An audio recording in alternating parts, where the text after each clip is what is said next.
Nommée ministre de la Culture en janvier 2024 dans le gouvernement de Gabriel Attal, Rachida Dati a pris les rênes d'un ministère clé avec une volonté affichée de modernisation et d'ouverture. Ancienne garde des Sceaux sous Nicolas Sarkozy, puis maire du 7e arrondissement de Paris, elle a marqué son retour au sein du gouvernement avec des ambitions fortes pour la culture française. Dès son arrivée, elle a affirmé vouloir rendre la culture plus accessible à tous les citoyens et défendre les industries créatives françaises face aux géants du numérique.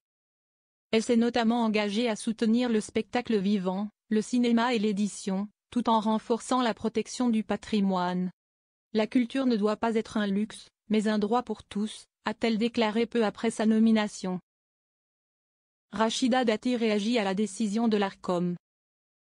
Interviewée par nos confrères du journal du dimanche le 23 février, la ministre a notamment réagi à la fermeture de C8. Concernant la disparition de Touche pas à mon poste et la décision de l'Arcom, elle a expliqué. L'Arcom est une autorité indépendante qui a été créée par un vote du Parlement. Les missions et les procédures ont été fixées dans la loi. La décision de l'Arcom a été prise après un long processus conforté par le Conseil d'État. Si une majorité de responsables politiques considère que ces règles sont injustes, il revient aux législateurs de les modifier.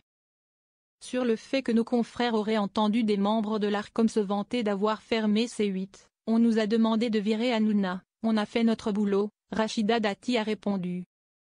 Je ne sais pas dans quel cadre ont été tenus ces propos. Mais, s'ils sont avérés, ils sont inacceptables et constituent une faute déontologique grave. Et dans ce cas, je m'entretiendrai avec le président de l'Arcom afin de faire toute la transparence. On les prive injustement d'un média. La femme politique a ensuite tenu à réagir concernant les demandes de supprimer l'Arcom. Pendant longtemps, on a reproché aux responsables politiques de trop interférer dans le paysage audiovisuel, ce qui a conduit à la création d'une autorité indépendante dès 1982 et depuis jamais remise en cause. Aujourd'hui, quoi qu'on en pense, le paysage audiovisuel est divers, a-t-elle détaillé. Et nos confrères de lui souligner que la conséquence directe est la perte d'emploi pour 400 salariés. D'un trait de plume. Vous avez raison, il y a des conséquences sociales.